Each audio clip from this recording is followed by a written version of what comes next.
Before we begin, let's be clear about something. The Pacific wasn't just a television show. It was a reckoning. A production so committed to truth that it pushed every boundary, financial, physical, emotional, until the screen itself could barely contain what it captured. And behind those 10 episodes lies a world most viewers never saw. Today, we're pulling back the curtain on 25 secrets that reveal exactly what it cost to tell this story honestly. The budget for the Pacific climbed so high that even HBO's own leadership had to pause and reconsider. With a final price tag exceeding $200 million, it became the most expensive miniseries ever produced at that time, surpassing even Band of Brothers by a staggering margin. But that money wasn't wasted on stars or spectacle. It went directly into building entire Pacific Island environments from scratch, coordinating thousands of extras, and engineering battle sequences that could only be described as controlled warfare. Producers made one argument to HBO, and they made it firmly. Cutting corners would betray the Marines whose stories they were telling. HBO agreed. The bet paid off. The cast of the Pacific didn't simply memorize lines and show up on set. They endured a punishing boot camp designed and led by actual Marine Corps veterans. For weeks before a single camera rolled, actors woke before dawn, ran obstacle courses in full gear, and drilled with period-accurate weapons under the supervision of men who had lived the real thing. Sleep deprivation was used deliberately. Forced marches became routine. The veterans running the training showed absolutely no mercy. What emerged wasn't performance, it was transformation. The bonds formed during those grueling weeks showed up on screen in ways no acting technique could manufacture. When you watch those men move together, communicate under fire, and look out for one another, you're watching something that was forged in genuine shared suffering. The Australian locations offered the right visual landscape, but nobody fully anticipated what the environment would do to everyone on set. Temperatures regularly climbed above 100 degrees Fahrenheit, and the humidity made the air feel physically suffocating. Actors wore heavy wool uniforms, carried full equipment loads, and performed physically demanding scenes while smoke machines added even more heat to an already brutal atmosphere. Crew members collapsed from heat exhaustion with alarming regularity, forcing production to implement mandatory hydration schedules and frequent rest periods. Medical personnel stood by constantly. Here's what nobody expected, though. The misery was exactly what the production needed. The genuine suffering visible on screen was real. The sweat wasn't added in post-production. The visible strain reflected actual physical duress, and audiences could feel the difference even if they couldn't name it. The Australian landscape bore almost no resemblance to the dense Pacific Island jungles the story required. So the art department faced a task that was, by any reasonable measure, monumental. Teams spent months transforming open terrain into convincing tropical battlefields, importing thousands of plants, constructing traditional villages, and building Japanese defensive positions using period-accurate techniques. Entire hillsides were reshaped to match volcanic terrain, with thousands of tons of earth moved to achieve the right contours. New structures were aged artificially, weathered, worn, and battle-scarred before filming ever began. CGI teams then extended these environments far beyond what was physically possible to build, adding distant mountains, expanding jungle canopies, and populating backgrounds with additional vegetation. The result was a world that felt overwhelming and real, because most of it actually was. Depicting the physical toll of jungle warfare on human bodies required prosthetics work of extraordinary sophistication. Burns, tropical diseases, infected wounds, and the gradual deterioration of men living in impossible conditions. All of it required specialized techniques that didn't exist yet.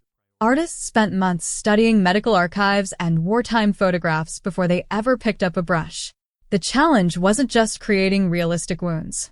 It was making those wounds survive hours of shooting in extreme heat without melting off. Traditional makeup would fail within minutes in those conditions. So the team developed new approaches using layered textures and heat-resistant materials. The prosthetics also evolved over time. A character's skin condition would change subtly between episodes, showing the cumulative damage of weeks and months of exposure. Tracking those changes across scenes shot out of sequence required meticulous documentation and real dedication to continuity. The emotional backbone of the Pacific came from a source many viewers never knew existed. Real wartime letters written by the men whose stories were being told.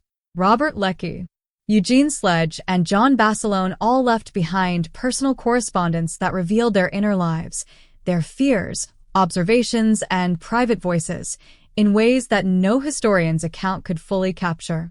When the writing team discovered these letters, something shifted in the room. Some of them contained dialogue so authentic, so precise and human, that adapting them word for word made more sense than inventing alternatives. Certain scenes in the series lift phrases directly from those letters, preserving the exact voice of men who lived through the battles. Audiences could feel that authenticity without ever knowing its source. The letters didn't just inform the writing. In key moments, they became the writing. Finding the right actor to portray John Basilone created one of the longest and most difficult debates in pre-production. Basilone's story presented a challenge that was genuinely unique. He was a Medal of Honor recipient, a genuine hero, and yet he was humble, conflicted, and deeply uncomfortable with his own fame. The role demanded someone who could embody extraordinary courage while simultaneously conveying discomfort with the legend that courage had created. Producers searched for months. The role required physical credibility as a Marine, emotional depth to show inner conflict, and the rare ability to make heroism feel human rather than mythic. John Seda ultimately earned the role after demonstrating he understood the contradiction at Basilone's core. His preparation involved studying real Marine testimonies and researching Basilone's life far beyond the famous battle on Guadalcanal. The filming environment created technical nightmares that threatened to derail production schedules repeatedly. Humidity, smoke, and airborne debris conspired to damage expensive camera equipment faster than anyone had prepared for. Lens fogging became a constant problem, with condensation forming inside housings and ruining shots mid-take. The moisture didn't just affect visibility, it infiltrated internal mechanisms, causing electronic failures and mechanical jams. Cameras would simply stop functioning in the middle of crucial scenes, forcing expensive resets and lost time. Production responded by creating dedicated maintenance teams whose sole responsibility was keeping cameras operational. These technicians worked around the clock, disassembling equipment to dry internal components and developing protective strategies that hadn't existed before. Some filming techniques had to be redesigned entirely to work within the equipment's limitations. The flamethrower sequences in the Pacific carry a visceral, stomach-dropping terror that CGI alone could never have achieved, and there's a reason for that. Production made the decision to use controlled real fire for these effects, accepting genuine risk in exchange for visual authenticity. The flames audiences see on screen were actual fire, shot at carefully calculated distances from actors. Safety protocols were extreme, involving heat-resistant rigs, multiple barriers, and stunt coordinators monitoring every single flame burst. Even with every precaution in place, the proximity of real fire created a danger everyone on set could feel in their bones. And it shows. The way real fire moves, the way it interacts with the surrounding environment, cannot be perfectly replicated digitally. The terror on the actors' faces wasn't entirely performed. They were reacting to something real. Making brand new Marine uniforms look like they'd survived months of jungle warfare required an elaborate process that went far beyond simply getting them dirty. The wardrobe team needed to replicate specific patterns of deterioration that matched both historical photographs and the first-hand descriptions of veterans. Costumes underwent treatments that included sweat stains in anatomically accurate locations, mold patterns consistent with humid jungle environments, and strategically placed tears and fraying. Chemical processes simulated how tropical moisture degraded fabric over weeks of hard use. And then those costumes evolved throughout filming.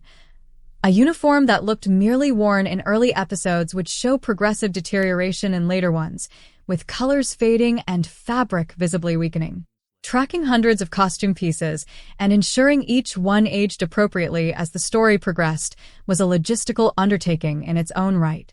The massive battle sequences required coordinating hundreds of extras, stunt performers, and military advisors into formations that had to look and feel like real combat. Each battle scene became an intricate puzzle where every person needed precise positioning, exact timing, and choreography they could execute reliably under the pressure of live pyrotechnics. A single take could involve coordinating 200 people, while explosions detonated on precise cues. Military advisors worked directly with extras to ensure that formations matched actual Marine tactics from the Pacific Campaign. Every movement had to be authentic: how soldiers advanced under fire, how they communicated, how they took cover. When scenes stretched across multiple shooting days, every extra had to return to exactly the same position wearing exactly the same level of costume damage. Production assistants documented everything with photographs and diagrams just to make it possible. The nighttime combat sequences presented a visual challenge that had no easy solution. They needed to feel genuinely dark enough to be frightening, disorienting, and real. But they also needed to be visible enough for audiences to follow the action. Traditional lighting would destroy the atmosphere entirely. Shooting in actual darkness would render everything incomprehensible. The solution required innovative layering of practical and digital techniques. Massive light rigs positioned far from the action created ambient illumination that mimicked moonlight without obvious artificial sources. Haze and smoke helped diffuse the light naturally. And when weather intervened, sudden cloud cover shifting ambient levels mid-scene, rain scattering light differently than planned, crews learned to adapt on the fly rather than halt production, turning unexpected variables into opportunities for more dynamic and unpredictable visuals. A single book fundamentally changed the direction of the Pacific during its development. Eugene Sledge's memoir, With the Old Breed, provided such vivid and unflinching detail about combat in the Pacific that it became the emotional and narrative foundation for much of the series. Sledge's descriptions went far beyond tactical facts. He captured psychological deterioration, what prolonged combat does to a man's interior world, with a raw honesty that stunned the writing team. His harsh, unromantic voice influenced not just individual scenes, but the entire tone of the series. The decision to lean heavily into his perspective shifted the show away from traditional heroic narratives and towards something far more honest and uncomfortable. His observations about how men change under sustained combat stress also informed how other characters were written, even those whose stories came from different sources. Real Marine veterans served as consultants throughout production, and their influence reached into every corner of the filming process. These weren't ceremonial advisors brought in for press releases. They were present on set daily, correcting movements, adjusting dialogue, and calling out anything that felt wrong. Their authority was absolute when it came to accuracy, and they exercised it constantly. They noticed when an actor held a rifle incorrectly, when tactical formations didn't match reality, when dialogue included terminology that hadn't yet existed in the 1940s. Some of their corrections seemed minor until